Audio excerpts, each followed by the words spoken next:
नमस्कार सभी साथियों का स्वागत है आपके अपने प्लेटफॉर्म माइंड मैप पर। कंप्यूटर के नोट्स आप सभी को अगले 1 घंटे में 55 मिनट में कराऊंगा, ज्यादा नहीं है, टेंशन नहीं लेने किसी भी तरह की। कम से कम कंसेप्ट क्लियर होगा तो 5 में से 4, 5 में से 5 सही कर लोगे तो लगभग जो 8 से 10 नंबर का कंटेंट आएगा वो इसी क्लास के अंदर क्लियर हो जाएगा। और आज से लेकर 5 दिन बाकी हैं, अभी तो 5 दिन बाकी है। महाभारत जैसा बड़ा युद्ध भी आपके 18 दिन में कंप्लीट हो गया था, तो ये तो छोटा सा एग्जाम है, आराम से पार कर लोगे 5 दिन के अंदर। सिलेबस की बात करें, छोटा सा सिलेबस है, एकदम छोटा सा सिलेबस है। कंप्यूटर सिस्टम का अवलोकन है, सिस्टम है जो कंप्यूटर का उसका अवलोकन है, जिसमें आप हार्डवेयर डिवाइसेस जो हमारे जो चूहा वगैरह ना, ये हाँ आजकल तो ये देखो वायरलेस चूहा आने लग गया, ठीक है, वायरलेस डिवाइसेस हार्डवेयर वाली, ये सब हार्डवेयर में आएगी, इन सब के ऊपर बात करेंगे। और दूसरी बात है यहाँ पर आपके हार्डवेयर डिवाइसेस, उसके बाद सॉफ्टवेयर में बात करेंगे। सॉफ्टवेयर में OS operating system, operating system से सीधा सीधा प्रश्न आ गया, पटवारी में कोई कठिन प्रश्न नहीं आया था, है ना, उसके टाइप आ गए थे। एप्लीकेशन सॉफ्टवेयर ये हम पढ़ेंगे।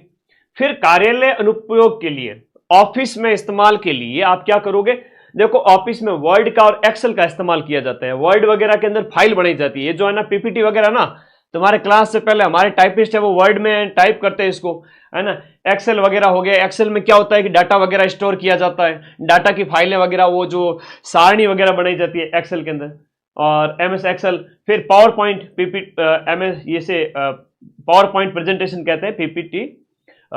और फिर इंटरनेट आ जाएगा, तो इंटरनेट है, एमएस एक्सेल, वर्ड वगैरह है, हार्डवेयर डिवाइस है, ओएस है, उससे ज्यादा कुछ भी नहीं है, उससे ज्यादा कुछ है ही नहीं। कंप्यूटर का जो इंट्रोडक्शन वो भी नहीं है। तो आइए स्टार्ट करते हैं सबसे पहले, और सिलेबस के अकॉर्डिंग बात करूंगा, एकदम टू द पॉइंट।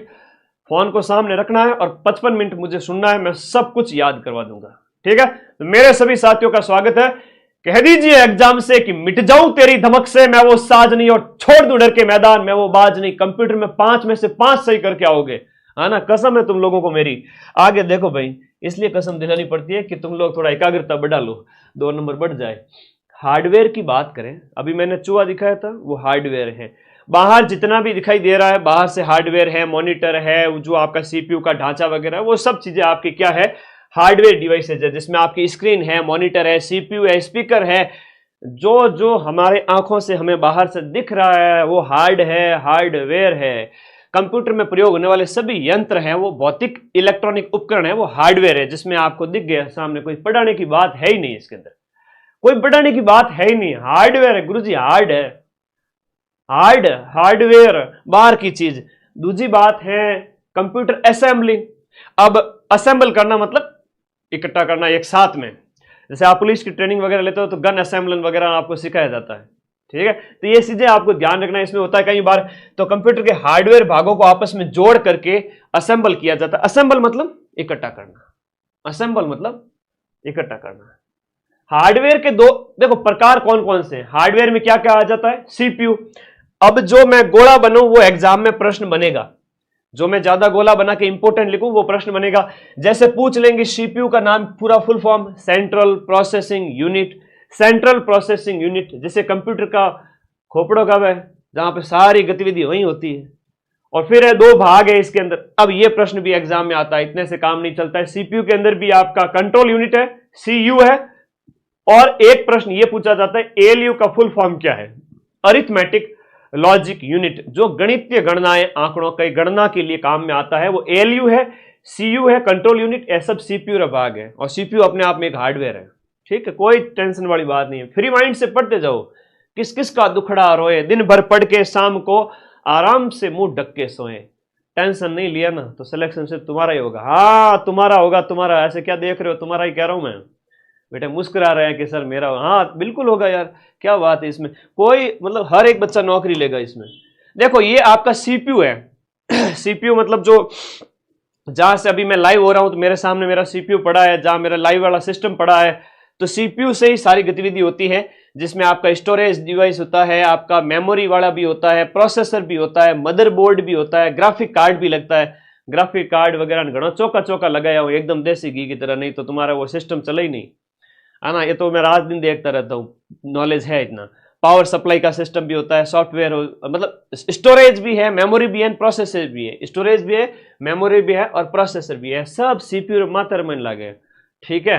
और जो कंप्यूटर है, जो कंप्यूटर सिस्टम है, उसका खोपड़ा जो है ना वो सीपीयू ही है। सीपीयू वाला डब्बा जो दिखा साइड में पड़ा रहता है बड़ा सा, सबको पता है, फॉर्म भरवाने जाते हो सब देखते हो ई मित्र वालों पे, किसी ने नहीं देखा हो तो। पेरिफेरल व इनपुट डिवाइस, पेरिफेरल डिवाइस जिसकी हम बात करें तो इसके अंदर आपका इनपुट और आउटपुट आएंगे। इनपुट डिवाइस क्या है, आउटपुट डिवाइस क्या है, मेमोरी यूनिट और संग्रह यूनिट, ये पेरिफेरल के अंदर आते हैं। तो थोड़ा सा ध्यान रखना कि ये एक शब्द है, इसमें हम सब डिवाइस की बात करेंगे। इनपुट है, आउटपुट है ना, और फिर मेमोरी यूनिट भी आती है। इनपुट आउटपुट के बाद मेमोरी भी आती है, संग्रह यूनिट भी आती है। सीधो सीधो प्रश्न थारे पेपर में मैंने छप चुको है कि स्टोरेज यूनिट कौन कौन सी है बताओ, पटवारी के पेपर में आया था। हाँ, स्टोरेज यूनिट कौन कौन जिसमें स्टोर किया जाता है। क्या तो थारो पेट है जट खावन खंडा जो गया, काम के नकाज के दुश्मन अनाज के का गुरुजी यूं मत क्यों। तो देखो स्टोर करना मतलब जो आंकड़े वगैरह डाटा स्टोर करने की बात करते हैं ना, संग्रह किसमें होता है, हार्ड डिस्क वगैरह है, एसएसडी है, ये स्टोरेज डिवाइस है। मेमोरी की अलग यूनिट होती है, रैम है, रोम है, स्टोरेज की हार्ड डिस्क, एसएसडी वगैरह। और इनपुट आउटपुट याद रखना है, पेरिफेरल कहलाते हैं। ये मदरबोर्ड पर सारा इलेक्ट्रॉनिक सर्किट जुड़ा होता है जिसपे ये मदरबोर्ड है, तो ये सीधी सी बात, ठीक है। अब एक इनपुट डिवाइस का प्रश्न आता है। इनपुट जिससे हम कोई निर्देश देते हैं कंप्यूटर को कि भाई कुछ चीज है वो बाहर आ जाए आउटपुट के रूप में। कोई काम हम करने बैठते हैं तो माउस से हम क्या हुआ आपका इनपुट देते हैं, है ना, या स्कैनर हो गया। तो एक ये बस स्क्रीनशॉट, इसको अच्छे से पढ़ लेना। इसमें से एक प्रश्न तुम्हारे 6 में से 6 पारी के अंदर छप चुका है, समझ लीजिएगा। छप गया है, समझ लीजिए क्या छप गया है सर। इनपुट में keyboard, joystick, scanner, barcode reader, इन सब से आप इनपुट देते हैं, तब हमें आउटपुट रिजल्ट मिलता है। जिसमें हेडफोन है, हेडसेट है तो गाने सुनाई देते हैं तो आउटपुट प्राप्त होता है। स्क्रीन है, स्क्रीन भी एक आउटपुट है। प्लॉटर वाला थोड़ा ज्यादा पूछ लेते हैं आजकल, प्लॉटर याद रखना। प्रिंटर वगैरह हो गया, प्रिंटर एक आउटपुट डिवाइस है ना, आउटपुट देता है, रिजल्ट देता है। ये जो गोले के अंदर है ना, ये इनपुट और आउटपुट दोनों है। ये इनपुट और आउटपुट दोनों है, इनपुट भी है और आउटपुट, जिसमें डिजिटल कैमरा भी है, पेन ड्राइव में टच स्क्रीन है, बहुत ज्यादा पूछा जाता है, सीडी डीवीडी है, वेब कैमरा है जो आपके कंप्यूटर के आगे लगा रहता है। तो सीधा सा एक प्रश्न तो ये छप चुका है। और स्टार्टिंग वाले जो प्रश्न थे जिसमें हमने बात की थी हार्डवेयर की हम बात की थी कि भाई आपका हार्डवेयर का उदाहरण कौन सा नहीं है, ऐसे पूछेंगे। तो जो बाहर से दिख रहा है वो तो है, और अंदर से कोई आपको कह देगा ऑपरेटिंग सिस्टम वगैरह, तो वो हार्डवेयर नहीं है, वो सॉफ्टवेयर हो जाते हैं, वो अंदर की बात है। तो थोड़ा समझना इस बात को, समझ गए ना। हाँ, तो उसके बाद में इनपुट और आउटपुट के बाद सीधा आगे चलता हूं। यहां पर काफी चीजें लिखी हुई है कि भाई इनपुट आउटपुट क्या क्या है। आउटपुट में जहां हमें परिणाम देखने को मिलता है, रिजल्ट देखने को मिलता है, प्रिंटर, स्पीकर, मॉनिटर, सारी की सारी। सीपीयू की बात करें तो केंद्रीय प्रक्रिया इकाई यानी सेंट्रल प्रोसेसिंग यूनिट है। सारी की सारी प्रक्रिया यहीं पर संपन्न होती है। कंप्यूटर में आप कोई भी काम करते हो तो उसी से प्रोसेस होता है। निर्देशों का निष्पादन है ना, एग्जीक्यूशन, कंट्रोल एंड कैलकुलेशन। निष्पादन, नियंत्रण और कंट्रोल वाला होता है। देखो सीपीयू के मुख्य भाग, एक तो कंट्रोल इकाई हो गई, और मुख्य काम है इसका मेमोरी और डाटा निर्देशों को लेना और गणना करना। एएलयू जो एक अंक गणितीय गणनाओं के लिए हम बात करें तो उसके लिए एएलयू होता है, ये भी आपका सीपीयू का पार्ट है, ठीक है। ज्यादा टेंशन नहीं लेनी इसमें, है ना, बहुत आराम से पढ़ो कि सीपीयू में एएलयू होता है, ठीक है। इसमें एक्यूमुलेटर और रजिस्टर का उपयोग करता है। मेमोरी स्टोरेज के अंदर हम बात करें तो स्थायी और अस्थायी। सीपीयू के अंदर एक तो परमानेंट मेमोरी होती है, एक है ना, और एक स्थायी भी होती है, एक अस्थायी भी होती है। दो प्रकार की मेमोरी है, आराम से समझते जाइए। प्राथमिक कौन सी है, द्वितीय कौन सी है, स्थायी कौन सी है, अस्थायी कौन सी है। माइक्रो प्रोसेसर भी बनाए गए थे। हम बात करें तो इंटेल है, वो 4004 1970 में पहली बार बना था, और वर्तमान में और भी कई सारे माइक्रो प्रोसेसर बन चुके हैं जो सीपीयू में लगते हैं। मेमोरी की बात करें, एक प्रश्न आपके 100% यहां से पूछा जाएगा, मेमोरी के आपके टाइप से संबंधित है। मेमोरी के टाइप से संबंधित प्रश्न पूछा जाएगा कि मेन मेमोरी कौन सी है, मुख्य मेमोरी कौन सी है, प्राथमिक मेमोरी कौन सी है, या हम इसे कहें कि आपकी अस्थायी मेमोरी कौन सी है, या आपका वोलेटाइल मेमोरी कौन सी है। ये इतने शब्द आते हैं सर, इतने आते हैं क्या। वोलेटाइल, वॉलेटाइल, जो डाटा है वो मिट जाता है। कंप्यूटर बंद होने पर जो डाटा मिट जाए, पढ़ना और लिखना दोनों इसमें संभव होता है। वॉलेटाइल है, अस्थायी है, प्राथमिक है, और ये रैम है, random access memory. Random access memory, computer बंद हो गया, डाटा खत्म। लेकिन रोम है वो आपका केवल पढ़ने योग्य मेमोरी, रीड ओनली मेमोरी। इसका कई बार है ना सीधा सीधा फुल फॉर्म पूछ लेते हैं, रैम और रोम का पूरा नाम क्या है, एक प्रश्न ये हो गया। अब हम रोम की बात करें तो ये एक स्थायी मेमोरी है, नॉन वॉलेटाइल है। कंप्यूटर अगर बंद भी हो जाए तो ये आपके डाटा है वो इसके जैसे मिटता नहीं है, स्थायी रहता है, इसलिए इसका नाम स्थायी मेमोरी है। कंप्यूटर के अंदर ये बायोस का पूरा नाम पूछते हैं, है ना। ये बायोस क्या है, basic input output system, BIOS. BIOS आपके रोम के तहत कंप्यूटर के बायोस और बूटिंग के लिए आपका रोम की जरूरत पड़ती है। और बायोस वाला प्रश्न एग्जाम में पूछा जा चुका है कि भाई बायोस का फुल फॉर्म क्या है, input output system, basic input output system. ठीक है, ओके। उसके बाद रोम के प्रकार है, जैसे पी रोम है तो प्रोग्रामेबल रोम होते हैं, एक बार लिख है ना, इसे सिर्फ एक बार लिखा जा सकता है। ईपी रोम की बात करें तो ये इरेजेबल प्रोग्रामेबल रोम है, जो विशेष उपकरण से मिटाई जा सकती है और वापस से लिखी भी जा सकती है।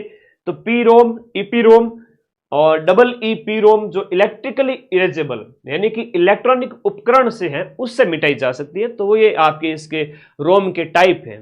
ठीक है, तो रोम के टाइप बताए गए हैं यहां पर, मैंने बताए थे रोम के टाइप। बाहरी मेमोरी की बात करें, एक्सटर्नल या सेकेंडरी मेमोरी, जिससे प्रश्न जो परीक्षा में जो आता है वह है द्वितीयक मेमोरी कौन सी है। द्वितीयक, स्थायी, अस्थायी, volatile, non volatile, RAM ROM के अंदर देख लिया। लेकिन दूसरा प्रश्न यह बनेगा कि बाहरी मेमोरी कौन सी है, जो है आपकी एक्सटर्नल और या सेकेंडरी या द्वितीयक। तो उसके अंदर आपका हार्ड डिस्क आ जाएगी, यूएसबी। आ रही हमारी यूएसबी, देखो ये यूएसबी लगी हुई है इसके अंदर। तो ये यूएसबी यहाँ पर लगी हुई है। तो ये यूएसबी अगर नहीं हो ना, तो वैसे तो कंप्यूटर मेरा ये जो है डिजिटल बोर्ड अपने आप में जो है एक क्या है, डिजिटल बोर्ड अपने आप में कंप्यूटर है, ठीक है ना। तो लेकिन फिर भी स्टोर करने के लिए मैं यूएसबी लगाता हूँ। इस यूएसबी को मैं दूसरी जगह कंप्यूटर में भी लगा सकता हूँ।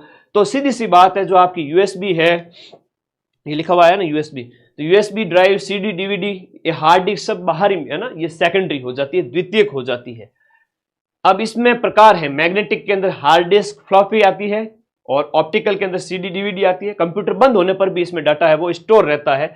तो डाटा को स्टोर करने के लिए, परमानेंट स्टोर करने के लिए सेकेंडरी डिवाइसेस होती है। अब सीधी सी बातें थी, समझ में आई गई होगी। और मेरे प्यारे साथी, अगला जो है वो मेमोरी यूनिट्स का है। एक प्रश्न 5 में से मेमोरी यूनिट का आपके पेपर में छप चुका है। मुझे बताओ सबसे छोटी इकाई कौन सी है, स्टार्टिंग की 3 सबसे छोटी इकाई, स्टार्टिंग की सबसे 3 छोटी इकाई बताओ। मेमोरी यूनिट एक बार के लिए छोड़ दीजिए। जैसे हम बात करें बिट, बाइनरी डिजिट 0 या 1, कंप्यूटर का सबसे छोटा जो है वो आपका डाटा यूनिट बाइनरी डिजिट के अंदर होता है। तो इसको हम बात करें, इसको ऐसे नहीं समझ पाओगे आप, इसको ऐसे समझ पाओगे। कंप्यूटर का सबसे छोटा डाटा की बात करें तो ये होता है आपका बाइनरी डिजिट, और बाइनरी डिजिट है आपका 0 या 1, इस तरह से 0 या 1। बाइनरी डिजिट 1 बिट बराबर, मतलब 1 बिट मतलब बाइनरी डिजिट है ये, 0 या 1। फिर हम बात करें 4 बिट मिलकर के एक निब्बल बनाते हैं।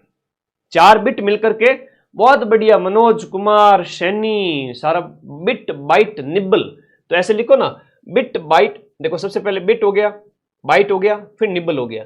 तो 1 नंबर पे ये हो गया, 2 नंबर पे ये हो गया, 3 नंबर पे आपका, जैसे 1 बिट से सबसे स्टार्टिंग से हमने स्टार्टिंग यहां से की, बाइनरी डिजिट है ये। बाइनरी डिजिट जो है वो आपका 1 बिट एक बाइनरी डिजिट होता है, जिसे 0 या 1 हम कहेंगे। और जो आपका, एक सेकेंड, बाइनरी डिजिट 0 या 1 वो एक बिट को कहेंगे। अब 4 बिट मिलते हैं तब निब्बल बनता है। तो आपका बिट से निब्बल, निब्बल से आपका बाइट बनता है, 8 बिट से बाइट बनता है। 1024 बाइट होते हैं तब 1 केबी बनता है। 1024 केबी वाला है वो परीक्षा में पूछ लिया जाता है कई बार। तो एमबी बनता है, एमबी डाटा खर्च होता है, तुम सबको पता होगा। ये 1000 एमबी है तो 1 जीबी बनेगा, 1 जीबी डाटा। और 1024 जीबी होगा तब टीबी बनेगा। टीबी 1024 मिलेंगे तब पेटाबाइट बनेगा, है ना। और उसके बाद में पेटाबाइट से हेक्साबाइट, हेक्साबाइट से जेटाबाइट। तो थोड़ा सा याद रखना, एक प्रश्न आपके पेपर में यहां से छप चुका है। सबसे हम बात करें, बिट एक छोटी इकाई है जो कि आपकी एक बाइनरी डिजिट होती है, 0 या 1। अब बिट आपका हम बात करें 4 बिट मिलकर के एक निब्बल बनाते हैं। तो पहला बिट हो गया, उसके बाद में हमने बात की निब्बल की, तो बिट 4 मिलते हैं तब एक निब्बल बनता है, ठीक है। तो ये डिवाइस, ये थोड़ा याद रखना, किलोबाइट वाला ये पूछ लेते हैं, केबी वाला पूछ लेते हैं। नॉर्मल आप फोन वगैरह यूज करते हैं, डाटा का पता चलता है कि भाई जो है बाइट 1024 बाइट है तब जाके के आपका किलोबाइट बनता है। ये सब डाटा आपके खर्च होते हैं, पता चलता है कितने एमबी चले गए। आज से 5-10 साल पहले जियो नहीं आया था, तब से हम कह रहे थे कि भाई इतने हमारे केबी चले गए, इतने एमबी चले गए। आज के टाइम में तो तुम जीबी का भी टेंशन नहीं लेते कि इतने जीबी डाटा आ गए। 5-5 जीबी, 2-2 जीबी रोज के तुम 10-15-20 के एक्स्ट्रा रिचार्ज करके भी क्लास देखते रहते हो। तो पहले के टाइम में तो हम बात करें 10 साल पहले, जो सोच करके टेंशन होती थी कि इतने एमबी जा रहे हैं, तो एमबी से आपका जीबी इस तरह से छोटे छोटे प्रश्न पक्का है इनमें से। स्टोरेज डिवाइस की बात करें, स्टोरेज डिवाइस जो है वो आपके कंप्यूटर में डाटा स्टोर करने के लिए 2 प्रकार की मेमोरी है। एक तो प्राथमिक मेमोरी, प्राथमिक में हमने रैम रोम की बात की थी, और रैम रोम प्राथमिक इकाई के अंदर आएगी। देखो बहुत प्यारा क्वेश्चन है। प्राथमिक स्टोरेज इकाई के अंदर हमने बात करी प्राइमरी स्टोरेज मीडिया, जिसके अंदर रैम और रोम है, लेकिन ये वोलेटाइल है, नॉन वोलेटाइल है। स्थायी जो है आपके रैम है वो जो है अस्थायी। अभी हमने इसके बारे में बात की थी, स्थायी और अस्थायी के बारे में। तो वोलेटाइल, नॉन वोलेटाइल, ये कंप्यूटर के सीपीयू के तात्कालिक डेटा उपलब्ध कराती है। तो प्राथमिक में तो ये आ जाएगी, दोनों ही प्राथमिक के अंदर है, दोनों ही प्राथमिक में, ठीक है। लेकिन द्वितीयक के अंदर कहे, ये मोस्ट इंपोर्टेंट प्रश्न है, एग्जाम में आपसे पूछा जाएगा सेकेंडरी स्टोरेज डिवाइस कौन सी है, जो हार्ड डिस्क है, फ्लॉपी डिस्क है, एसएसडी है। इसका प्रश्न सीधा सा परीक्षा में पूछ लिया जाता है। फ्लॉपी डिस्क, ये आपकी, इसका निर्माण कैसे होता है, तो माइलर प्लास्टिक से बनी होती है। इसका डाटा ट्रैक और सेक्टर में व्यवस्थित किया जाता है। डाटा पढ़ने के लिए डिस्क ड्राइव का इस्तेमाल करते हैं इसके अंदर, और एक्सेस विंडो डाटा पढ़ने का स्थान होता है फ्लॉपी डिस्क में। फिर इंडेक्स हॉल है, वो फोटो सेंसर द्वारा डिस्क की स्थिति निर्धारित करने के लिए। सारी बातें नहीं पढ़ाऊंगा, मैन जहां से प्रश्न आता है वही पढ़ाऊंगा। इसकी विशेषताएं हैं वो आपका बताया गया। डाटा है वो आपका चुंबकीय रूप में स्टोर होता है। पुराने समय में मुख्य रूप से ऑपरेटिंग सिस्टम और एप्लीकेशन स्टोर करने के लिए इसका इस्तेमाल जो है होता था। हार्ड डिस्क की बात करें, हार्ड डिस्क कंप्यूटर का जो है वो मुख्य स्टोरेज डिवाइस है ना, ये भी याद रखना, परमानेंट डाटा स्टोर करता है और मुख्य डिवाइस है स्टोरेज की आपके हार्ड डिस्क है। कितने की हार्ड डिस्क लगी हुई है हम कहते हैं इस टाइप से। तो मास स्टोरेज डिवाइस जो है बड़ी मात्रा में डाटा स्टोर करता है। हार्ड डिस्क का एक प्रकार है सब। ऑनलाइन स्टोरेज डिवाइस की बात करें तो अलग अलग इसके अंतर्गत आ जाएगा। इसकी संरचना वगैरह ज्यादा इंपॉर्टेंट नहीं है, डिस्क प्लेटर वगैरह ये ज्यादा इंपॉर्टेंट नहीं है। इसके बाद हम बात करें सीडी रोम की बात करें, compact disc read only memory, ये इसका फुल फॉर्म है।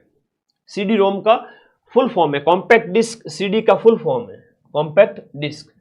अब ये ऑप्टिकल स्टोरेज डिवाइस है, ऑप्टिकल मतलब प्रकाश से संबंधित, तो ऑप्टिकल स्टोरेज डिवाइस होता है। और रोम है वो आपका, मैं इसको A4 साइज के पेज में भेजूंगा, सिर्फ 15 पेज। 4th ग्रेड के लिए कंप्यूटर के फोटो लगे हुए हैं ना, जैसे ये फोटोज लगे हुए थे ना, तो ऐसे में फोटो लगे हुए सिर्फ 15 पेज के अंदर आपको A4 साइज के नोट्स देने वाला हूं। अभी टेलीग्राम ग्रुप में ज्वाइन कर लो फटाफट, सारे साथी टेलीग्राम में जाओ। ये देखो टेलीग्राम का लिंक दिया हुआ है नीचे ब्लैक कलर की पट्टी में ब्लू कलर का, उस पर क्लिक करो और टेलीग्राम में जाके ज्वाइन बटन कर लो। तो मैं वो A4 साइज के 15 पेज कर दूंगा इसमें, ताकि आप लोगों के लिए सहूलियत हो जाए। ऑप्टिकल स्टोरेज डिवाइस है, रोम आधारित, केवल पढ़ने, रोम है वो आपका केवल पढ़ने के लिए, लिखने के लिए क्षमता सीमित होती है। सीडी रोम की बात हो रही है। संरचना इसके अंदर बताया गया है। पिट्स है वो डाटा के संकेत हैं, लेंस डाटा की खाली जगह होती है। लेजर है वो आपका डाटा पढ़ने लिखने के लिए इस्तेमाल होता है। और फोटो डिटेक्टर है वो लेजर से परावर्तित प्रकाश को सेंसर करता है। कैसे इसको पढ़ा जाता है सीडी को, वो बताया गया है। दिमाग को तंदुरुस्त रखें, नींद लेवे फुल, तभी समझ में आ जाएगा आराम से। लेजर द्वारा इसे पढ़ा जा सकता है। इन सबको ज्यादा नहीं पढ़ना है। स्थायी डाटा स्टोरेज की डिवाइस है, परमानेंट। डीवीडी का फुल फॉर्म है डिजिटल वीडियो डिस्क। डीवीडी क्या होती है? डिजिटल वीडियो डिस्क होती है। जो ऑप्टिकल स्टोरेज डिवाइस सीडी के समान है, लेकिन ज्यादा डाटा संग्रह के लिए। डीवीडी में ज्यादा डाटा संग्रह किया जाता है, सीडी में कम होता है। ठीक है, इसकी संरचना भी बताई गई है, कैसे कैसे क्या होता है, वो ज्यादा इंपॉर्टेंट नहीं है। इसके लिए क्या होता है कि डीवीडी में डाटा पढ़ना और लिखना दोनों ही संभव है। अब उच्च घनत्व हाई डेंसिटी के कारण अधिक स्टोरेज क्षमता होती है, और ड्राइव डाटा एक्सेस के लिए डीवीडी ड्राइव का इस्तेमाल किया जाता है। डाटा एक्सेस के लिए हम किसका इस्तेमाल करेंगे? डीवीडी ड्राइव का इस्तेमाल करेंगे। इसको लेजर और फोटो डिटेक्टर से पढ़ा जा सकता है डीवीडी को।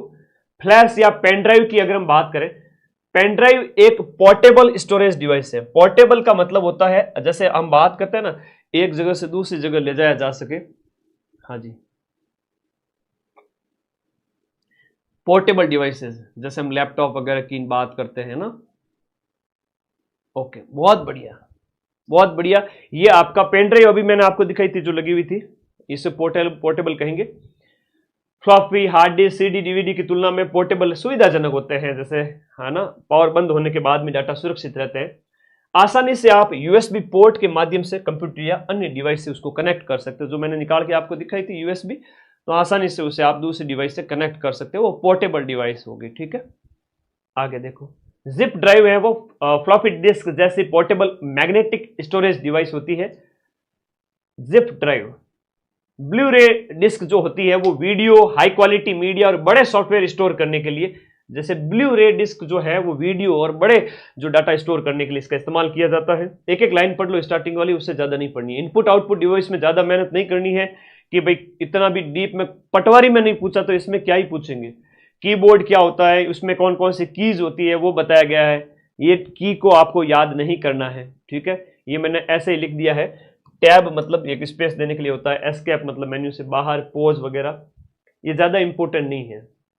ठीक है, माउस है तो माउस के बारे में हम बात करें तो वही आपका कर्सर जो ब्लिंक होता रहता है, नॉर्मल सी चीज है। मैं इसमें थोड़ा सा यहाँ फास्ट चलूंगा।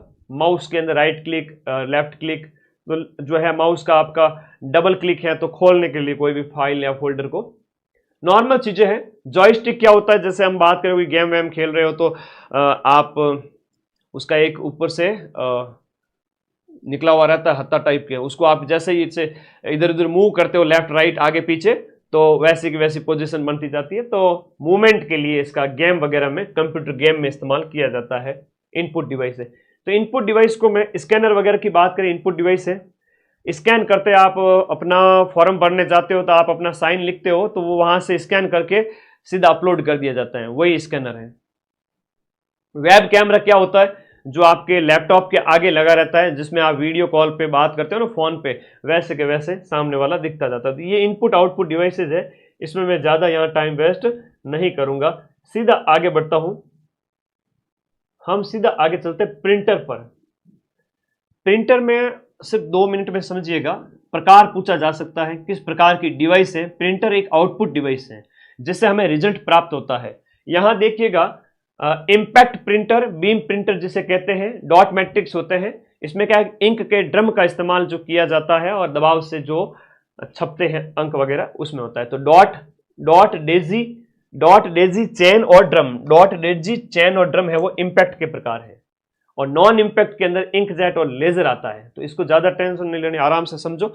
ये है वो आपका कम गुणवत्ता वाला होता है, इंपैक्ट वाला है वो आपका कम गुणवत्ता वाला होता है, और ये है वो आपका ज्यादा क्वालिटी वाला होता है। ठीक है, ज्यादा गुणवत्ता। देखो, पढ़ने को तो अथाह चीज है, लेकिन मैं वो चीज पढ़ाऊंगा जो आपको याद रह सके, और जहां से आप प्रश्न सही कर सके परीक्षा के अंदर। बाकी तो दुनिया भर की चीजें हैं, सीधे परीक्षा में जो प्रश्न आएंगे मैं वही बताऊंगा। तो मेरा कोशिश है कि अगले 5 दिन के अंदर जो 100 क्वेश्चंस का जो कंटेंट है पूरा 120 में से लगभग आप सही कर ही देवे। 100, 90, 85, किसी ने थोड़ी कम की है तो 80 कर ले, तो सिलेक्शन हो जाएगा। प्रिंटर में इसमें क्या है कि इंक का इस्तेमाल किया जाता है, इंक ड्रम का इस्तेमाल होता है, याद रखिएगा। उसमें लेजर का इस्तेमाल, लेजर प्रिंटर हो गया, इंक जेट हो गया। एक इसमें लाइन और कैरेक्टर दोनों होते हैं, जिसमें डॉट मैट्रिक्स, डेजी, ड्रम और चैन ये हो गए। और नॉन इंपैक्ट है वो ज्यादा गुणवत्ता वाला है, इसमें स्याही वाला इस्तेमाल होता है। ठीक है, ऑपरेटिंग सिस्टम का सीधा सीधा प्रश्न पटवारी के पेपर में यह पूछ लिया था। ऑपरेटिंग सिस्टम सीधा सीधा प्रश्न पटवारी के पेपर में पूछ लिया था। आपके सिलेबस में जो पॉइंट है ना वो बता रहा हूं। जैसे हमने बात की यहां पर हार्डवेयर की बात कर ली थी और उसके बाद हम आगे आए हैं। हार्डवेयर के अंदर आपने इनपुट और आउटपुट डिवाइसेस की बात की थी, हार्डवेयर की बात की थी, सारी चीजें बात कर चुके हैं। फिर आपका जो ऑपरेटिंग सिस्टम है ना, एप्लीकेशन सॉफ्टवेयर वगैरह, इनकी बात करेंगे। फिर एमएस ऑफिस वर्ड वगैरह और इंटरनेट, इनकी ओर चले हैं। एक सीधा सा प्रश्न आपके पटवारी के पेपर में पूछा था, यहां पर ऑपरेटिंग सिस्टम कौन सा निम्न में से नहीं है, निम्न में से कौन सा ओएस नहीं है, बस ये प्रश्न आया था। इससे अलावा कुछ भी नहीं पूछा मेरे भाई। सेलेक्ट हो जाओ, पोथी पढ़ पढ़ जग मुआ, सिलेक्शन भया न कोई, टू द पॉइंट सामग्री लास्ट में रिवीजन माइंड मैप से कर लो, तुरंत सिलेक्शन हो। ओएस की अगर बात करें, विंडो आता है, लेकिन वर्ड, माइक्रोसॉफ्ट वर्ड जो ऑप्शन में दिया जाता है वो आपका ओएस नहीं है, ठीक है। वो ऑप्शन में आता है, लेकिन विंडोज का जो आता है वहां पर कंफ्यूज मत हो ना। विंडो तो आपका ऑपरेटिंग सिस्टम में आता है, मैकओएस आता है, लिनक्स का मोस्ट फेवरेट क्वेश्चन है। लिनक्स तो लिनक्स ऑप्शन में होता ही होता है। Linux, Chrome, Android, iOS, Apple, Unix और बीएसडी, ये कुछ टाइप थे। अगर आप थोड़ा सा दिमाग का इस्तेमाल करो तो आपका एक प्रश्न सही हो चुका है। हाँ, मैं तो आप लोगों को 4th ग्रेड बनाकर एकदम लूंगा। सही कर रहे हो, सही बात कर रहे हो, कमेंट आपका सही है बेटा। क्योंकि मैंने ठान लिया कि 4th ग्रेड नहीं बेटा, चतुर्थ श्रेणी कर्मचारी बोलो, 4th ग्रेड ऑफिसर बोलो। हाँ, वो तो तुम्हें इंपॉर्टेंस तब पता चलेगी जब ऑफिस जाओगे, कोई कहेगा तुम्हारे लिए कि मेरे तो वो है पियोन साहब हैं, तो उस समय तुम्हें फील होगा। अभी एक बार बन जाओ, उसके बाद भले ही तुम 1st ग्रेड बनो, ऑफिसर बड़े बड़े बढ़ो, तो तुम्हारी इच्छा है, जो भी हासिल करो। एक बार बढ़ो तो बढ़ो तो सही, नौकरी तो लगो। राजरी नौकरी बड़ी इंपॉर्टेंट है बेटा, ठीक है ना। जिन टाइम गवर्नमेंट जो हेल्थ वगैरह में जो आरजीएसएस कार्ड वगैरह से इलाज, कभी स्वास्थ्य का खुदा न खास्ता कुछ हो, लाखों रुपए का इलाज फ्री में मिलता है। कई सुविधा है यार, तुम एंट्री तो करो। तुम बड़े बड़े साहब के वो लेफ्ट हैंड, राइट हैंड और मिडिल हैंड हो जाओगे। तो समझो मेरी बात को यार, तुम समझते नहीं हो, ये बहुत बड़ा पद है। जब लगोगे ना फिर पता चलेगा। अरे कंप्यूटर 8 से 10 नंबर फिक्स है, चिंता मत करो। 5 से 6, 5 से 7 क्वेश्चन भी पूछ सकते हैं। अधीनस्थ बोर्ड का कोई भरोसा नहीं है। पटवारी में कह रहा था कि इंटरनेशनल करंट नहीं देंगे, सिर्फ नेशनल देंगे, राजस्थान नहीं देंगे। राजस्थान का भर भर के दिया, इस पर भरोसा नहीं कर सकते, ठीक है। इसलिए मैं कह रहा हूं 10 नंबर तो पक्के हैं। ऑपरेटिंग सिस्टम की बात करें तो एक सिस्टम सॉफ्टवेयर है जो कंप्यूटर हार्डवेयर और सॉफ्टवेयर संसाधनों का मैनेजमेंट करता है और उपयोगकर्ता को कंप्यूटर से इंटरेक्ट करने का एक आसान तरीका प्रदान करता है। जो यूजर है वो कंप्यूटर से कैसे इंटरेक्ट करे। वैसे तो कंप्यूटर का ये डब्बा किसी काम का नहीं है। अगर आपको हार्डवेयर और सॉफ्टवेयर का सही तरीके से मैनेजमेंट करना है तो आपको ऑपरेटिंग सिस्टम उसमें होना ही चाहिए। अगर ऑपरेटिंग सिस्टम इंस्टॉल नहीं है तो वो आपकी कंप्यूटर डब्बा है, किसी काम का ही नहीं है, ठीक है। जरूरत है उसकी। तो ये हार्डवेयर और सॉफ्टवेयर संसाधनों के मैनेजमेंट के लिए एक मीडिएटर की भूमिका निभाता है ओएस ऑपरेटिंग सिस्टम, और एक मध्यस्थ की भूमिका निभाता है। जैसे कि आपके चतुर्थ श्रेणी कर्मचारी है, वो एक ऑपरेटिंग सिस्टम है। बड़े साहब और उनके, समझ जाओ, बिचौलियों के बीच में कि मेरा पियोन साहब आएंगे, सारा काम संभालेंगे, वो इज्जत और रेस्पेक्ट मिलेगी तुम्हें, चिंता मत करो। तो ये ऑपरेटिंग सिस्टम है, हार्डवेयर उपयोगकर्ता के बीच में ऑपरेटिंग सिस्टम है, वो मध्यस्थ है, मीडिएटर का काम करता है। CPU, memory, input output device और संसाधनों को आवंटित करता है जिससे एप्लीकेशन सुचारू रूप से चल सके, ठीक है, आप बढ़िया तरीके से काम कर सके, इसमें ये हेल्प करता है। ओएस कंप्यूटर का मुख्य सॉफ्टवेयर है जो हार्डवेयर और उपयोगकर्ता के बीच पुल का काम करता है, जिसमें विंडो आता है। बहुत इंपॉर्टेंट प्रश्न है, विंडो आपका ऑपरेटिंग सिस्टम है। विंडो क्या है? एक ऑपरेटिंग सिस्टम है। विंडो ऑपरेटिंग सिस्टम है भाई, याद कर लीजिएगा। आज 6,66,000 सब्सक्राइबर हो गए। बच्चा कमेंट कर रहा है 7 लाख कर दो बस फटाफट। जितने साथी जुड़े हुए, मुझे लगता है 2 दिन के अंदर हो ही जाएंगे। खैर, ये तो हो जाएंगे, कोई दिक्कत नहीं। विंडो एक ऑपरेटिंग सिस्टम है। लिनक्स मोस्ट इंपोर्टेंट है, दूसरे नंबर पर बार बार पूछा जाता है। मोस्ट है भाई, मोस्ट है ऑपरेटिंग सिस्टम। ओएस के टाइप सीधा सीधा रट लो, स्क्रीनशॉट ले लो और अपना 1 नंबर पक्का कर लो।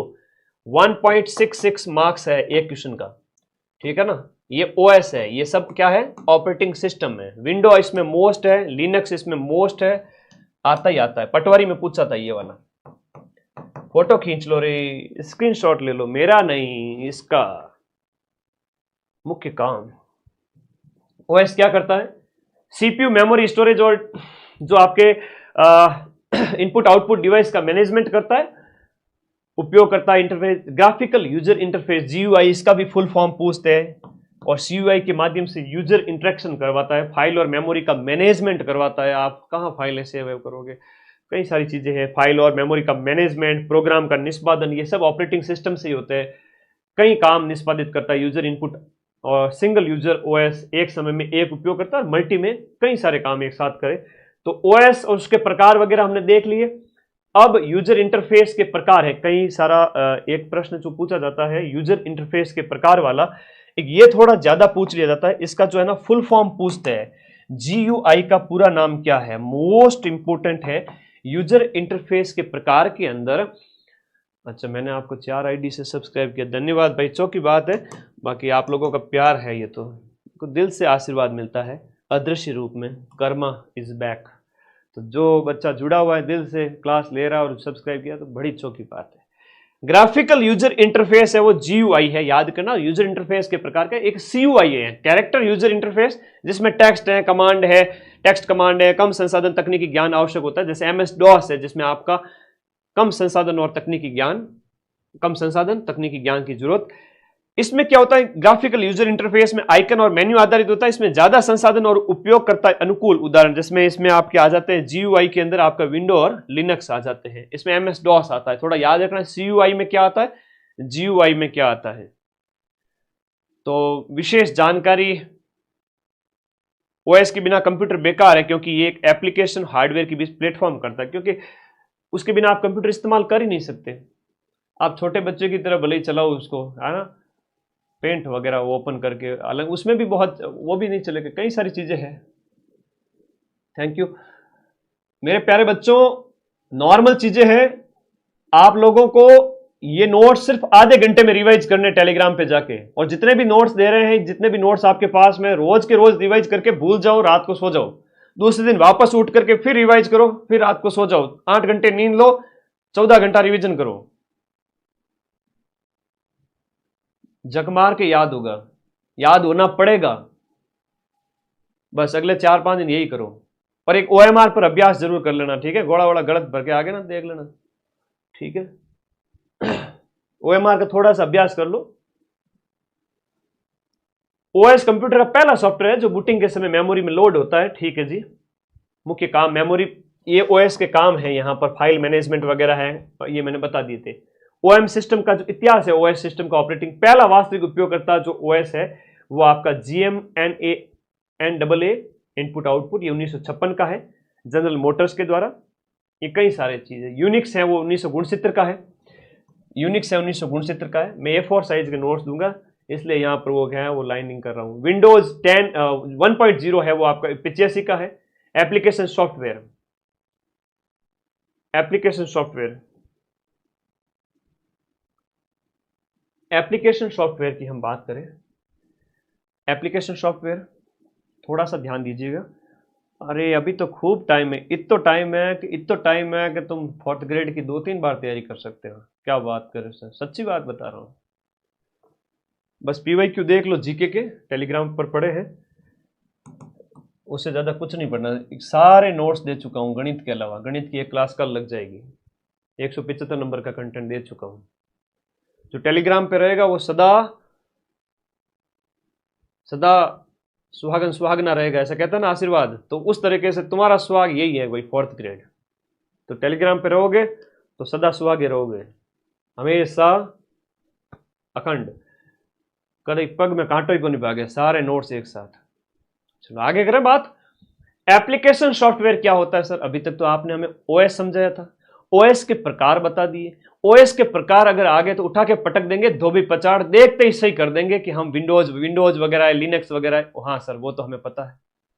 अब आगे आ जाओ, इधर एप्लीकेशन सॉफ्टवेयर की बात करें तो एप्लीकेशन सॉफ्टवेयर वो प्रोग्राम है जिससे उपयोगकर्ता किसी विशेष काम एप्लीकेशन सॉफ्टवेयर मतलब कोई विशेष दस्तावेज है, गेम खेलना है, वेब ब्राउज करना है, इसके लिए इस्तेमाल करता है। और ये सिस्टम सॉफ्टवेयर पर, ये सिस्टम है वो ओएस पर चलता है। एप्लीकेशन सॉफ्टवेयर ओएस पर चलता है, ऑपरेटिंग सिस्टम नहीं है तो एप्लीकेशन सॉफ्टवेयर नहीं चलेगा, ध्यान रखना, ठीक है।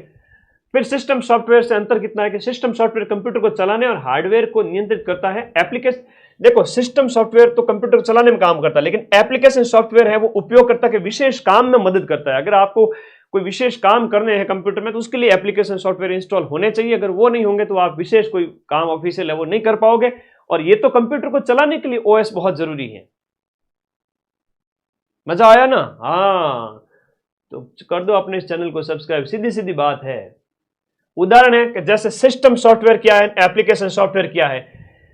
देखो एप्लीकेशन सॉफ्टवेयर तो कोई ऑफिशियल काम वगैरह के लिए, आपको कोई मान लो कोई ऑफिस का काम करने हैं, आपको कोई भी तरह के को काम होता है, फाइल बनाना है, डाटा स्टोर करना है, तो उसके लिए आपको एमएस वर्ड है, एक्सेल है, क्रोम है, और आपका ये वीडियो गेम वगैरह इसमें आ जाएंगे। लेकिन सिस्टम सॉफ्टवेयर में विंडोज, अगर विंडो इंस्टॉल नहीं है, मेरे इस डब्बे के अंदर अगर विंडो इंस्टॉल नहीं है ना, तो ये किसी काम का नहीं है ना, ये किसी काम का नहीं है। विंडोज अगर इंस्टॉल नहीं है ना, किसी काम को नहीं। अगर ये ब्राउजर नहीं है इंस्टॉल, अगर ये ब्राउजर नहीं है तो ये गूगल क्रोम नहीं है तो मेरे किसी काम का नहीं, मैं नेट ही नहीं चला सकता, है ना। ये आपका विंडोज हो गया। यहाँ पर ये भी अपने आप में क्या है, एक ये विंडो है, वरना मैं क्या करूँ इसके बिना, है ना। अगर इसके अंदर अगर आपका सिस्टम सॉफ्टवेयर ही नहीं है तो ये कंप्यूटर किसी काम का नहीं है। और एप्लीकेशन सॉफ्टवेयर कुछ विशेष काम करने के लिए काम में आता है, ठीक है। ओके, धन्यवाद। गणितों की बात है। हाँ, आगे आ जाओ। देखो सब इस्तेमाल जो उपयोग है जो आपके एप्लीकेशन सॉफ्टवेयर के, एप्लीकेशन सॉफ्टवेयर के उपयोग है। जैसे आप कोई डाटा एमएस वर्ड से क्या बनाओगे, आप कोई डॉक्यूमेंट बनाओगे, कोई फाइल बनाओगे। और स्प्रेडशीट एक्सेल है, एक्सेल के अंदर आप कोई कई प्रकार के डाटा है उनकी सारणी बनाओगे, है ना। मनोरंजन के लिए वीडियो गेम खेलेंगे, लकड़ों के लाडे है ना, सारे दिन तो पढ़ाई होती नहीं, बीच में आधा आधा घंटा निकालना पड़ता है 4-6 घंटे के बाद में, जब तपने लग जाए। इंटरनेट है तो वेब ब्राउजर, अब क्रोम एंड फायरवॉक्स वगैरह, इसमें इंटरनेट चलाते हैं हम, ये एप्लीकेशन सॉफ्टवेयर के अंदर आ जाते हैं। व्यवसाय यानी आपका इन्वेंट्री मैनेजमेंट एप्लीकेशन, सारे इसमें आ जाते हैं एएस के अंदर। एएस के अंदर हम आपके बात करें तो ये सारे अभी तक जो बताए थे वो थे, ठीक है।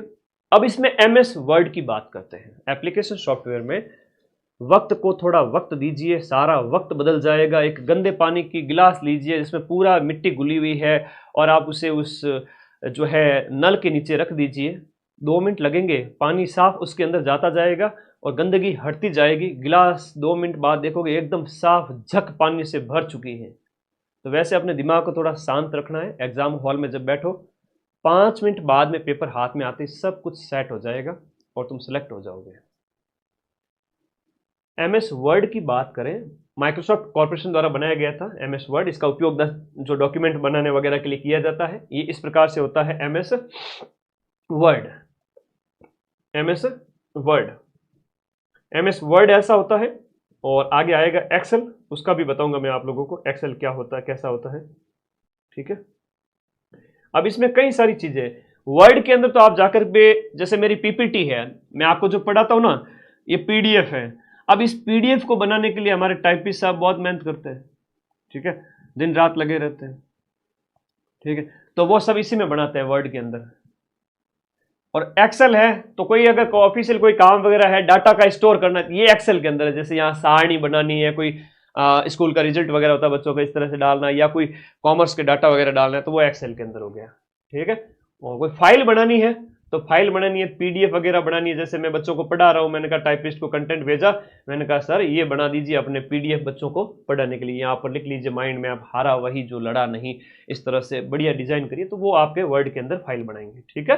तो ये इसमें वो इसका इस्तेमाल करेंगे, समझिए इस बात को। एमएस वर्ड माइक्रोसॉफ्ट ऑफिस का हिस्सा है। जो वर्ड है वो माइक्रोसॉफ्ट ऑफिस का ही पार्ट है। इसमें माइक्रोसॉफ्ट ऑफिस के मुख्य प्रोग्राम क्या है, मोस्ट इंपोर्टेंट चीज यहां पर लिखी हुई, 2 बातें लिखी हुई, एक ये लिखी हुई है, एक ये लिखी हुई है। वर्ड है वो ऑफिस का हिस्सा है। माइक्रोसॉफ्ट ऑफिस के अंदर वर्ड भी आता है, एक्सेल भी आता है, पावर पॉइंट प्रेजेंटेशन भी आता है, ये सब आता है, ठीक है, एमएस वर्ड के अंदर। MS ऑफिस के अंदर ये सारे आते हैं। वर्ड ऑफिस का ही पार्ट है। वर्ड को शुरू करने वाली फाइल है वो शॉर्ट में winword.exe दिया गया है। शॉर्टकट भी दिए गए, अगर आप S दबाओगे कंट्रोल के साथ फाइल सेव हो जाएगी। ये नॉर्मल चीजें हैं जो ज्यादा डीप में नहीं पूछी जाएगी। रूलर क्या होता है? MS वर्ड में 2 प्रकार के रूलर होते हैं, जो हॉरिजेंटल होता है और वर्टिकल होता है। तो अलग अलग उसकी साइज वगैरह बताई गई है। पैराग्राफ को कैसे लिखना है, इसमें आप ज्यादा माथापच्ची न करें। मेन्यू बार वगैरह, स्टेटस बार कहाँ क्या, इसमें ज्यादा माथापच्ची न करें। ठीक है, मैं सीधा आगे चलूंगा। MS के बाद में मेल मर्ज वगैरह ये सब आगे बात करते हैं। अब इसके बाद सीधा इसमें तो क्या कैसे यूज करना वो सारी चीजें बताई गई। जो ज्यादा माथापच्ची वाली बात है वो मत है ना, इसमें ज्यादा टाइम वेस्ट मत करना। जो सीधा 5 में से मैं बता देता हूं क्वेश्चन कौन कौन से आएंगे। वही कंप्यूटर के हार्डवेयर सॉफ्टवेयर से एक क्वेश्चन आएगा, हार्डवेयर से, इनपुट आउटपुट वाला, मेमोरी वाला, इंटरनेट वाला। तो तुम क्या सोचते हो कि पूरे सिलेबस को ना पढ़े और एक को ही रटते जाए? ये तो फेल होने के लक्षण है। एक को नहीं रटना है, पूरे सिलेबस को पढ़ना अच्छे से। याद हुआ तो ठीक, नहीं तो टेंशन नहीं लेनी, आगे बढ़ो। बहुत बड़ा सिलेबस है तो सारे पार्ट है वो कवर कर लीजिए। इसलिए मैंने कहा कि आपका MS जो माइक्रोसॉफ्ट ऑफिस का जो पार्ट है वर्ड, उससे आगे हम बढ़ चुके हैं। उसका दूसरा पार्ट माइक्रोसॉफ्ट ऑफिस का वर्ड के बाद में है एक्सेल। वर्ड समझ लिए बस, बहुत है। उसके बाद एक्सेल को समझ लो, थोड़ा सा बहुत है। 5 में से 1 या 2 मुश्किल, 1 या 2 क्वेश्चन मुश्किल। 2 क्वेश्चन यहां से आ गए, 1 इंटरनेट से आ गया, 1 हार्डवेयर से आ गया। उससे ज्यादा कितने प्रश्न ही नहीं है। 15 प्रश्न होते तो मैं लालच करता। तो हमेशा सिलेक्शन की रणनीति पे ध्यान रखो कि आउटपुट कितना मिल रहा है। ज्यादा लालची होना चाहिए पढ़ाई के अंदर कि भाई हमें जितना फायदा होगा हम उतने सेल्फिश बनकर पढ़ाई करेंगे। ठीक है, तो एक्सेल की प्रकार की बात करें, एक्सेल है वो स्प्रेडशीट एप्लीकेशन सॉफ्टवेयर है। Excel is a spreadsheet, important है ये लाइन, थोड़ा रट लेना, दिमाग में बिठा लेना। एक्सेल स्प्रेडशीट एप्लीकेशन सॉफ्टवेयर, इसका प्रयोग है वो एक्सेल में आते ही आप डाटा, एक्सेल में डाटा, और हमने बात की वर्ड के अंदर फाइलें बनाई जाती है। नॉर्मल सामान्य जानकारी किसी भी बच्चे ने अगर सिर्फ आधा घंटा ये क्लास देख ली और जिंदगी में कभी कंप्यूटर नहीं पढ़ा है तो भी 5 में से 3 4 उसके ऊपर डिपेंड करता है, वो सही करके आ जाएगा। और जिसने थोड़ा सा चेक कर लिया वो 5 में से 5 सही करेगा। ठीक है, कोई कठिन प्रश्न नहीं आएगा, आएगा ही नहीं, देख लेना। वर्कशीट का पहला, इसमें कैसे तैयार की जाती है ये आपको याद रहेगा। एक्सेल का एक जो पेज खुला हुआ है, अब इसमें कैसे क्या बनाते हैं वो मैंने लिखा है हालांकि, लेकिन एक रीडिंग मार लेना, टाइम बर्बाद मत करना। फिर से कह रहा हूं, इसमें टाइम बर्बाद नहीं करना है।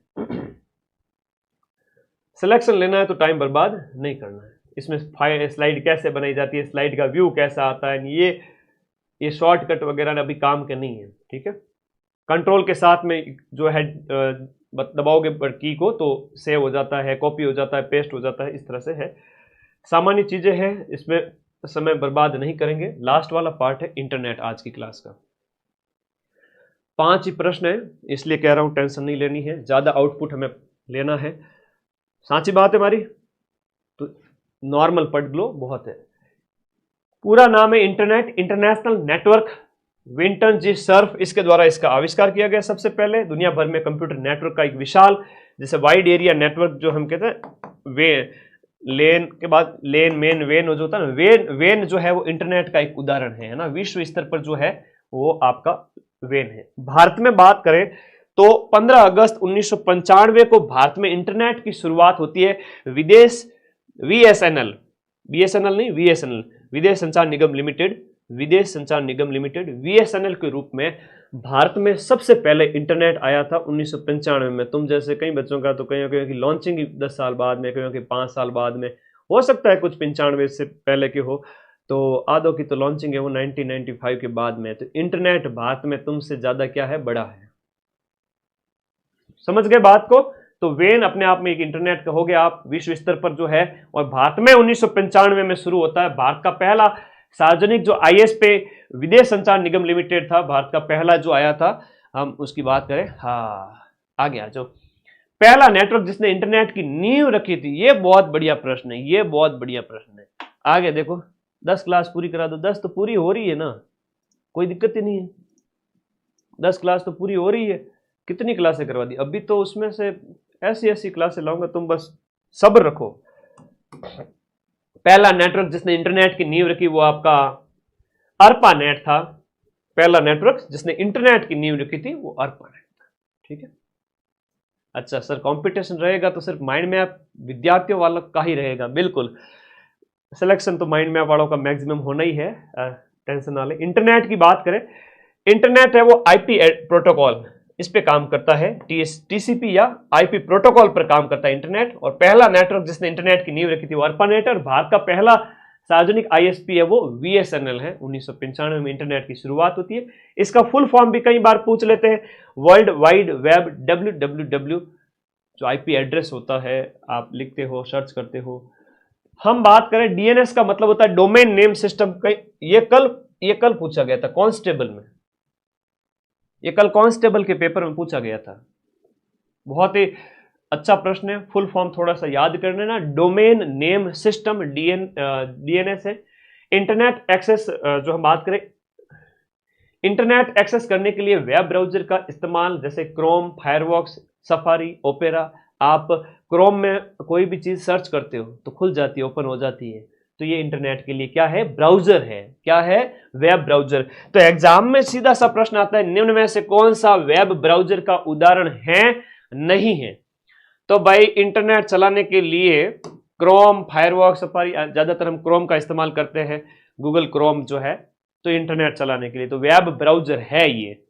फाइल डाउनलोड करने, डाउनलोडिंग, फाइल को अपलोड करना, अपलोडिंग। यूआरएल का फुल फॉर्म आपसे पूछेंगे। यूआरएल मतलब यूनिफॉर्म रिसोर्स लोकेटर। वेबसाइट या फाइल के पते को क्या कहते हैं? वेबसाइट या फाइल का पता। वेबसाइट आपने सर्च किया, ये देखो यूआरएल यहां मैंने डाला, ओपन किया, ऐसे ऐसे कोई भी टैब खोला मैंने, जैसे ये रहा। अब यहां पर यूआरएल डालो है तो सर्च करो तो आ जाएगा सीधा सीधा। ये होता है यूआरएल का पूरा नाम, डीएनएस का पूरा नाम, आईपी एड्रेस, ये अलग अलग इंपोर्टेंट नहीं है ज्यादा। ठीक है। राउटर पर आईपी एड्रेस लिस्ट देखने का कमांड है वो शो आईपी इंटरफेस होता है। पीएटी का प्रयोग एक आईपी एड्रेस कई यूजर को ग्लोबल इंटरनेट से कनेक्ट करने के लिए पीएटी का प्रयोग किया जाता है।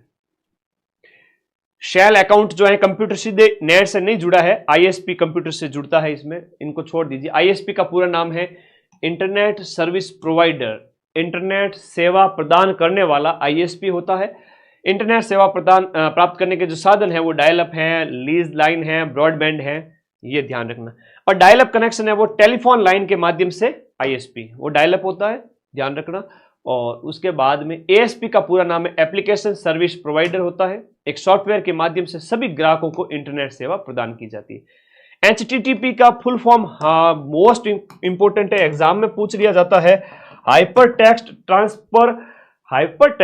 Transfer protocol secure. एचटीटीपी का फुल फॉर्म एग्जाम में पूछा जाता है। इंटरनेट डेटा ट्रांसमिशन तकनीक है जो पैकेट स्विचिंग की तकनीक है, इसको छोड़ दीजिए। ये अर्पानेट जो सबसे पहले इंटरनेट की शुरुआत तो अमेरिकी रक्षा विभाग के लिए, इंटरनेट जब सबसे पहले आया था तो अमेरिका के जो डिफेंस सिस्टम है उसके लिए इंटरनेट की शुरुआत की गई थी विश्व में सबसे पहले, और वो अर्पानेट के थ्रू। अर्पा का नाम है एडवांस रिसर्च प्रोजेक्ट एजेंसी, जो अमेरिका के रक्षा विभाग ने 1969 में जब इसरो की स्थापना हुई उसी साल में इंटरनेट की शुरुआत। आम जनता के लिए 89 में खुला था, 20 साल बाद।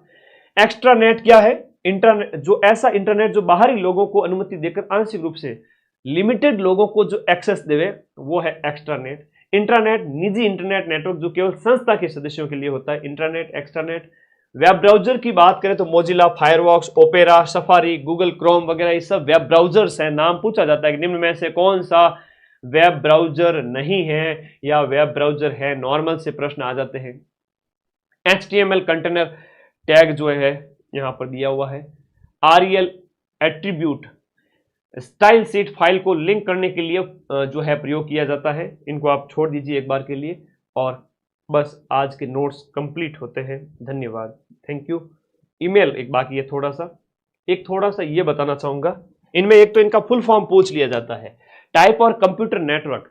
टाइप ऑफ कंप्यूटर नेटवर्क जिसमें लेन है, मेन है, वेन है, पेन है। लेन तो लोकल एरिया नेटवर्क, लोकल स्तर पर कंप्यूटर को जोड़ने के लिए इंटरनेट से। मेट्रोपॉलिटन एरिया, बड़े शहरों के लिए। वेन, वाइड एरिया नेटवर्क जो विश्व स्तर पर होता है, विश्व स्तर पर, और हम बात करें ये सबसे बड़ा है। और पर्सनल एरिया नेटवर्क पेन होता है। लेन का इस्तेमाल जैसे छोटे से लेवल पे, मेन का बड़े शहर के लिए, और वेन का वर्ल्ड लेवल पे, जैसे घर है, ऑफिस है, इस तरह, मतलब दूर दूर बताया गया, पूरा देश के अंदर। लेन पढ़ लेना अच्छे से। लेन क्या होता है? लोकल एरिया नेटवर्क है, स्मॉल एरिया कवर करता है ना, स्मॉल एरिया कवर करता है, लार्ज एरिया कवर करता है, और इसके अंदर आपका सारी चीजें बताई गई हैं। इसको थोड़ा सा पढ़ना अच्छे से आएगा। ईमेल का थोड़ा सा पढ़ लेते हैं, 2 मिनट बस, क्लास खत्म होती है। धन्यवाद आप सभी का, आपके लिए अच्छी क्लास मैंने 50 मिनट का जो कहा था उसके अंदर करवा दिए मेरे प्यारे दोस्तों। इसके अलावा कुछ नहीं आएगा, वापस से रिवीजन भी करा दूंगा। इलेक्ट्रॉनिक मेल, ईमेल की हम बात करें, इसका पूरा नाम है, आप संदेश कंप्यूटर से जुड़ करके ऑनलाइन संदेश भेज सकते हो इंटरनेट का सहारा लेकर के। इसमें मोडेम और टेलीफोन लाइन की जरूरत पड़ती है, इंटरनेट कनेक्शन के बिना मेल नहीं जाएगा। इसके लिए @ एक यूजर आईडी है, और @ के बाद में जो होता है @gmail.com, तो वो डोमेन का नेम होता है। और @ से पहले आपका जो नाम होता है वो यूजर की आईडी होती है, और बाद वाला जो है ना वो डोमेन नेम है। जैसे बात करूं धर्मवीर फिटनेस, बच्चा कमेंट कर रहा है, तो Dharmveer fitness @gmail.com, commercial use के लिए .com, गवर्नमेंट यूज के लिए होता है .gov होता है ना, इस तरह से आता है। तो ये लास्ट वाला @ के बाद वाला है वो डोमेन नेम होता है। तो पूछ सकते हैं थोड़ा सा कि ये क्या है, तो ये डोमेन नेम है, लखनऊ का लाडा डोमेन नेम है। सही ईमेल का प्रारूप इस प्रकार है, ईमेल इनबॉक्स में प्राप्त होती है, ठीक है। ईमेल के उपयोग वाला चिन्ह बताया गया है। BCC का पूरा नाम ब्लाइंड कार्बन कॉपी होती है, CC मतलब कार्बन कॉपी। और स्पैम क्या होता है? स्पैम देखो, कई बार मालवेयर, ये भी प्रश्न आता है, मालवेयर और आपका होता है ना, जैसे जो कंप्यूटर वायरस होता है ना, जो अटैक करते हैं पूरे हैकर लोग जो बैठे थे, अपने उस दिन देखा नहीं था, एकदम से लाइव ज्यादा लेके आ गए, 5 मिनट के अंदर डबल 3 गुना कर दिए थे। ये लोग हैकर लोग होते हैं, ठीक है। तो फर्मवेयर, मॉलवेयर, फर्मवेयर, इस प्रकार से ये वायरस के होते हैं ना, फर्मवेयर, ये वायरस होते हैं, कंप्यूटर वायरस स्पैम होते हैं। जंक ईमेल तो यहाँ अलग है, अलग फॉर्म में है, ये वायरस है, कंप्यूटर वायरस। और मनुष्य को भी वायरस जनित रोग हो जाए तो कभी ठीक नहीं होता, नहीं, ये वायरस भी वैसा ही होता है, वायरस का कोई इलाज नहीं। अटैचमेंट वगैरह देख लेना। मैं पहला ईमेल है वो आपका किसका है, और आविष्कार है वो आपका ईमेल सिस्टम का आविष्कारक VA शिवा, ये यहाँ पर बताया गया है ना। वेबसाइट का पहला पेज होम पेज होता है, और ये बैचेज हैं आप सभी के, एक बार बढ़िया 4th ग्रेड देके आ जाओ, फिर माइंड मैप का ऐप डाउनलोड करना, कोर्स वाली कैटेगरी में जाकर के रीड के बैच है, 2nd ग्रेड के बैच है, और राजस्थान जीके स्ट्रॉन्ग करना है। ये बुक हर बच्चे की टेबल पर होनी चाहिए, जिसमें अपने राजस्थान की हिस्ट्री, कल्चर, ज्योग्राफी, पॉलिटी सब कुछ है। और कांस्टेबल थानेदार का बैच भी आपके नया स्टार्ट हो चुका है। अपने 4th ग्रेड पेपर के बाद बढ़िया पढ़ लेना। एक तो मैंने ये पढ़ाया था, सिर्फ अभी तक कुछ भी नहीं पढ़ा ना, तो भी पढ़ा देता हूं, सिर्फ 2 मिनट मुझे दे देना, 5 क्वेश्चन कौन कौन से आएंगे बता देता हूं। हार्डवेयर का अर्थ बता दो, फिर आपका हार्डवेयर के मुख्य प्रकार कौन सा है, CPU के टाइप वगैरह, पेरिफेरल यूनिट्स के अंदर क्या क्या आता है, तो ये 4 आ जाएगा। इनपुट आउटपुट के अंदर एक प्रश्न ये आ जाएगा तुम्हारे, स्क्रीनशॉट लेते रहो, है ना। शकल देख रहे हैं मेरी, अरे यहां देखो, मेमोरी के अंदर कौन कौन सी है, मुख्य मेमोरी वगैरह, है ना, ये आ जाएगा। एक ये आ जाएगा, स्टोरेज डिवाइस वाला आएगा। संभावित प्रश्न है, हर पारी में देखने को मिलेंगे, मिलने पड़ेंगे। ये द्वितीय स्टोरेज के अंदर ये आते हैं, ठीक है। बाकी कुछ भी नहीं है, कुछ भी नहीं है। आगे आ जाओ, ले लिया ना स्क्रीनशॉट, बस कोई टेंशन नहीं लेनी। मैं अभी सिर्फ छोटे से नोट्स भेजूंगा। अभी एक बार के लिए ये वाली फाइल, प्रिंटर का टाइप पूछे तो पूछ ले, ये आपका पूछेंगे ये क्या है, ऑपरेटिंग सिस्टम में, ये सब OS है, ठीक है, ये OS है, आएगा, आना पड़ेगा। पेपर में छपा हुआ है, और मैंने वो चश्मा पहना हुआ है जिससे मुझे सब दिख रहा है पेपर के अंदर का। तो भाई स्क्रीनशॉट लेते रहो, ठीक है ना। सावधानी हटी दुर्घटना घटी। एक्सेल हो गया, MS वर्ड जो है वो ऑफिस का ही भाग है, इसी के अंदर आपका एक्सेल है। और बस हो गया, मामला खत्म।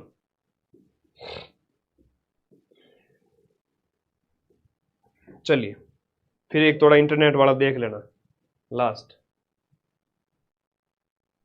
लेन वेन मेन वाला देख लेना थोड़ा सा, ये वाला, ठीक है। बस हो गया, इससे बाहर कुछ नहीं। टाटा बाय बाय, खत्म क्लास आज की। 1 घंटे का कहा था और 1 घंटा मैंने करवा दिया है। अब इससे ज्यादा बच्चे की जान लोगे क्या? आने पड़ेंगे प्रश्न, प्रश्न आने पड़ेंगे, ठीक है। पटवारी मैंने सोच रहा था बहुत हाई लेवल आएगा। बच्चों इतनी तैयारी की, दिन रात एक कर दिया। अच्छी बात है दिन रात एक करना, मेहनत करना आपके अंदर योग्यता डेवलप करता है। एग्जाम में कई बार होता है ना, भले ही सिलेक्शन आपने 2-4 एग्जाम पीछे दिए हो, नहीं हुआ हो, लेकिन वो योग्यता डेवलप हुई, मेहनत करने की काबिलियत विकसित हुई दूसरे बच्चों की तुलना में। तो परीक्षाएं आपके व्यक्तित्व का निर्माण करती है। परीक्षाओं से कभी मत डरो, परीक्षा में शामिल हो, सारे फॉर्म भरो, 4th ग्रेड से लेकर के आईएएस का फॉर्म भरो। तुम लोगों को आईएएस का फॉर्म भी भरना चाहिए। आप लोग आईएएस प्री वाला जो फॉर्म है वो भी भरा करो, आईएएस प्री देके आया करो। मैं तो कहता हूँ एक सिंगल आपको जो सुटेबल लगे वो सारे एग्जाम दिया करो। उससे आपको एक कंपटीशन के लेवल का पता चलता है, आपको जानकारी होती है, बहुत सारी चीजें होती है। एक साल भर में 10 एग्जाम होते हैं, दिया करो। जो एग्जाम से बचेगा उसका सिलेक्शन मुश्किल है, ठीक है। हर साल के मिड में मई जून में प्री होता है, उसके फॉर्म निकलते हैं फरवरी मार्च में। भरा करो फॉर्म, आपके ब्रेन का विकास होगा, बढ़िया एक कैंडिडेट बनोगे और जीवन में हमेशा सुखी रहोगे। माँ सरस्वती के पास हो तो हमेशा सुखी रहोगे। नौकरी लगी तो भी सुखी, नौकरी नहीं लगी तो भी सुखी होगे, क्योंकि पढ़ाई कभी बेकार नहीं जाती, ठीक है। तो आप सभी के सिलेक्शन की पूरी संभावना है। अब मैं चलता हूं, अभी तो मुझे और क्लास लेके आनी है रात को। कल हिंदी की और मैथ की क्लास होगी, और एक क्लास तो जिसका तुम बड़ी बेसब्री से इंतजार करते हो वो अभी डिस्क्लोज नहीं करूंगा, हाँ, वरना कॉपी हो जाती है मार्केट में मदन सर की। चलो कोई नहीं, जितने साथी जुड़े हुए हैं एक बार बता देना कैसी चल रही है तैयारी, जोश कैसा है आप लोगों का, कमेंट बॉक्स में मैं सबके कमेंट देखना चाहूंगा। थैंक यू, धन्यवाद, ओके बाय।